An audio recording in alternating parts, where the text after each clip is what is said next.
Today we're going to be diving into how to create a beautiful landscape in only a few simple steps. Grab your brushes, hit subscribe, and let's get straight into it. Today I'm going to be using a 20 by 30 centimeter canvas. You can use any size you like, it doesn't really matter. A long flat brush and also a wide flat brush. And then I'll be using a dagger brush. And then I have a really small cat tongue brush and also a Filbert brush. You'll also need a jar of water, a spray bottle, and a flat spatula. You can also use a credit card or any kind of card that you have on hand as well.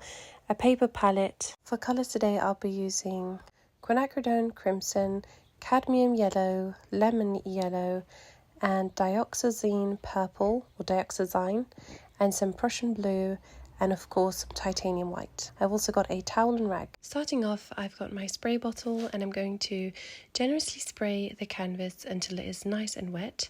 Then grabbing my long flat brush, I'm going to dip it into my jar of water and remove any excess with my towel. And I'm going to grab some of the cadmium yellow and I'm going to, with a very light hand, just apply some strokes, almost as if you're pretending that there is an imaginary sun around, and so you want to leave a little space of white, and then feel free to just kind of place yellow in any kind of motion that you want. We're not going for a perfect blended landscape today. We are going for something a little bit more messy where strokes are a bit more obvious. So once you have that layer down, we're going to grab some of the red and some of the yellow and we're going to mix it together to create this really nice warm orange color. The more red you apply, the deeper the orange, and the less red you apply, the lighter it will be. So feel free to apply as much as you want. I've gone for about a 60-40 mixture, so 60 of red and 40 of the orange, so I get quite a deep kind of color. And I'm using my Filbert brush to place this anywhere and everywhere. The great thing about painting in this way is that you really don't have to paint it perfectly. You can have fun and it just feels so freeing to be able to paint in this kind of messy style. Grabbing again my long flat brush, I'm now going in and in some way I'm blending it a little bit together with the yellow. I've cleaned the brush and I'm going in the middle where we haven't applied any yellow, and I'm just slightly blending out those harsh edges with just a clean damp brush, and I'm just using small light strokes in order to do this. And then you can go outwards towards where the yellow and orange are and slowly and very gently using a light hand blend them together. If your canvas has dried like mine has, spray it again so that the colours can bleed out, because whilst the paint is still wet, you want the canvas to also be wet so that we don't get any harsh lines where we're going to be blending colours together. So grabbing my red, I'm going to mix in some of the Prussian blue to get this very warm purpley pink kind of colour. And using my long flat brush, I'm going in again around all of that white space that we have around the edge, and using a very long and broad strokes, I'm going to be applying that purple. I love working with multiple colors of different tones. So if I have a warm purple as we've mixed already, then I would want to use a cooler purple such as the Dioxazine, because it's going to just be a very nice contrast to have the warm and the cool together, so that the palette is not overly warm on the canvas and we have some colors down the warmer tones on the canvas as well. So I'm mixing more of the Quinacridone magenta and Prussian blue, and I'm going over again. We're going to be building this up in about 2 layers for this landscape, and I'm using strokes. It's okay if it's not entirely blended. It is going to all come together in the end, and this mess and these really obvious strokes is definitely part of the charm. So going in with some of the orange mix that we have, I'm going to be adding that in between the yellow and orange that we applied in the beginning and the purple, and going with a clean brush and a very, very light hand, I'm going to carefully and gently drag my brush away from the center of the white in the middle of the canvas and just go towards the purple. And I'm also going to be blending out any little pieces that you want. Feel free to make this as blended or as loose as you want it to be. Grabbing some of the white, I'm going in the center now to brighten it up a little bit, because we did put a little bit of yellow in there in the beginning, which is absolutely fine. This is why I always emphasize that we don't need to create these perfect paintings, because we're always able to come back and change things and move things around and just turn this painting into something that you like. A lot of people assume that acrylic painting is very hard to work with, but it's actually a very forgiving medium and is very easy to work with, because you can also just wait until the layer is dry, go back on top and create a new set of colours in the area that you want them to be. I'm now going in for my second layer of colours, so I'm going over with some of more yellow and some of the orange just to get a stronger colour payoff as well, because I do want it to be a bit more vibrant and not so neutral in its appearance.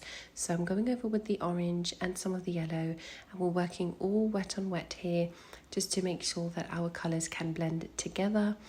And I'm grabbing my clean brush, rinsing it in between the colours. So once I use the yellow and I want to move on to the orange, I'm going to clean my brush, remove the excess water. And when I want to blend the orange and the yellow together, I'm going to again clean my brush and make sure that it's nice and damp so I can blend the colours using a light hand and gentle, soft strokes.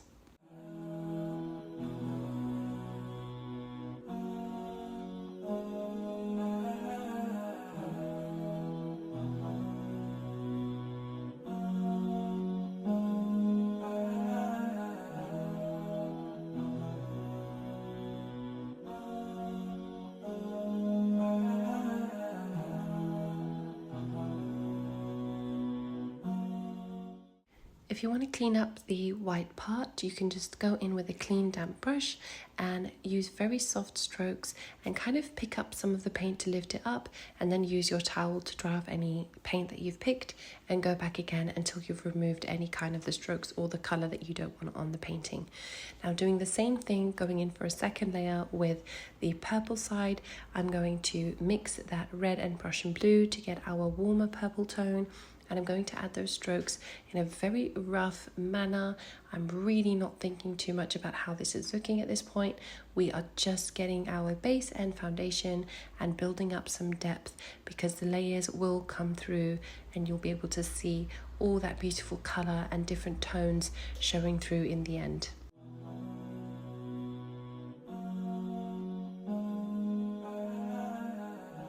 I'm using my brush when it's damp and clean, and I'm going to slowly and very quickly with a light hand drag up any of the wet purple, and I'm going to bring it up in a motion to kind of create this long grass just moving in the wind. And it's very soft and very gentle, but has a really strong effect. And what I actually ended up doing is grabbing more of the warm purple and going in again and just doing these really light strokes as well to create that effect of there being grass in the landscape. And going on the top as well, I'm using kind of more suggestive shapes of there perhaps being some kind of bush or leaves. So I'm kind of created this daggered effect on the top where we've got some more broader strokes showing there being some foliage or some kind of bush or tree. Now grabbing my flat spatula, I'm going to be dipping it in the purple, and I'm going to be placing it down on the canvas and kind of sliding it up and down in different directions. And this is just to further emphasize some more grass, and placing down where we're going to be going on top with some leaves and florals later on in the painting.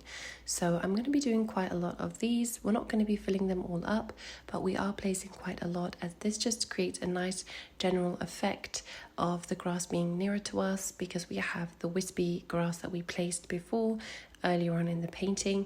And I'm going over as well with some yellow to kind of highlight the grass as if the sun is burning through, and some of the grass is almost bright yellow color. So I'm going to be doing this towards most of the center where the sun is almost very present.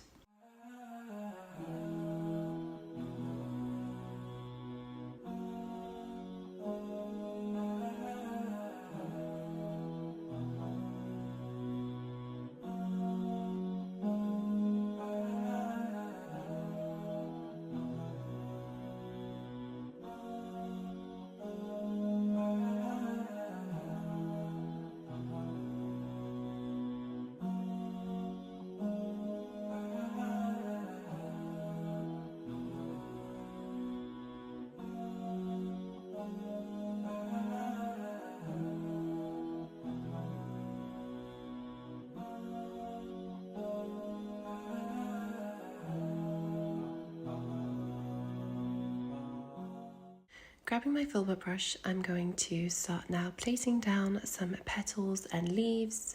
These are not particular flowers or leaves that I'm trying to imitate, but I'm using the shape of my brush and I'm gently placing it down and quickly lifting it up just to give off the effect of some leaves. This is the relaxing part of the painting where you can really just enjoy and explore and test out your brush and see how many different kind of shapes you can make with it, how many different kind of leaves you can do, and you can really play around and do as many or as little as you want. So you may want to stop here and this is enough for you to have this many. I personally wanted to keep on going because I find this part so therapeutic, so I do tend to continue to go on until I feel like, that's it, that's enough for me. So this is definitely the part where you get to explore and follow your own rhythm and really just enjoy this part because it is just repetitive. We're picking up some of the purples, sometimes we're adding white. Sometimes we're adding a bit more blue for a darker purple. You get to play around with the colours and textures and just get to enjoy watching the whole painting slowly come together by choosing to add as many or as little of this as you want. So sometimes I'm spacing out the leaves.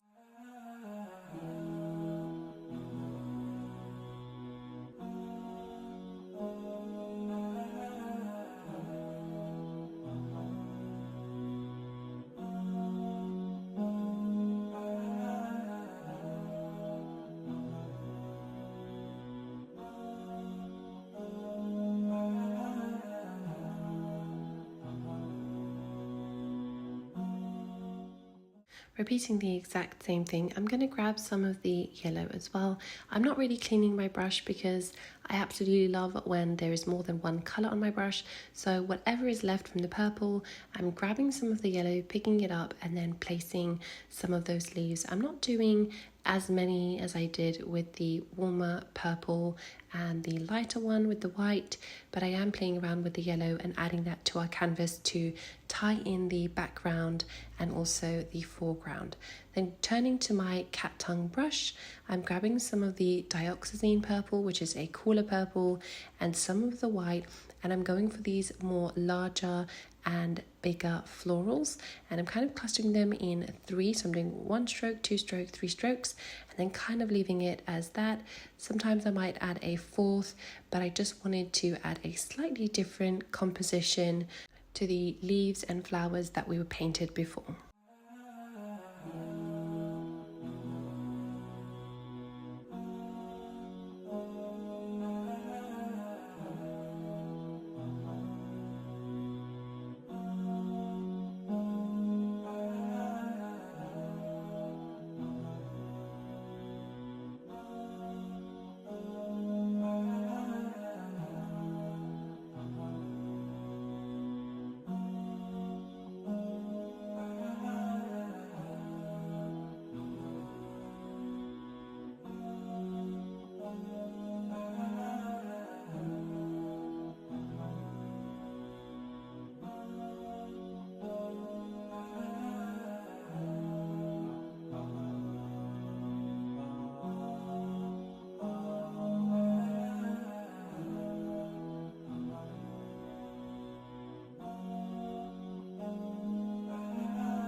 Grabbing my Filbert brush, I'm going to pick up some of that purple, and I have a very light hand and I'm kind of just zigzagging my brush, going up and down in a really brisk motion just to add a bit more depth to the foreground to create the effect of there being more grass and it's more bushy at the front where the florals are, so that you can feel like the lightness of the orange and the purple that we put down in the first layer is going to come through, and it gives us this effect of creating some distance between the front of the painting and the back of the painting. I've turned my canvas upside down now, and with my dagger brush I've picked up some of the Dioxazine purple and also some of the red and Prussian blue mix.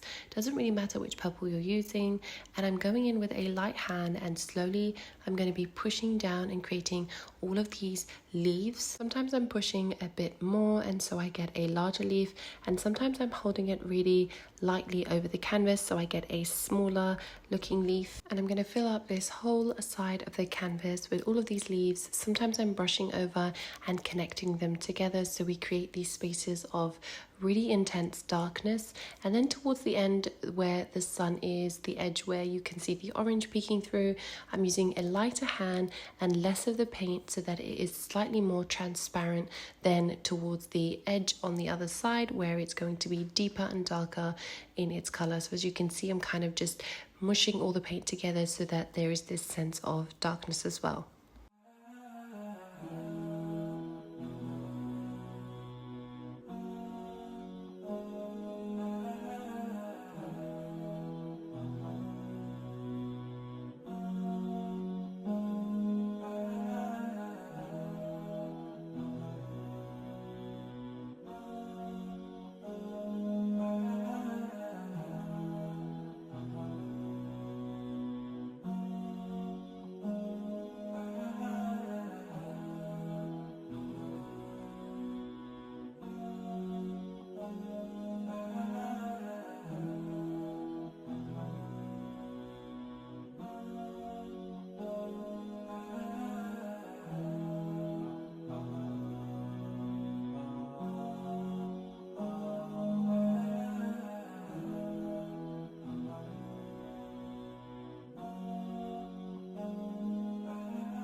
Then I'm going to be grabbing some yellow, and I wanted to highlight some of the leaves as well. So wherever I can see the edge of the shape, I'm going over it with my brush, and I'm just going to very carefully add a little bit of yellow to it.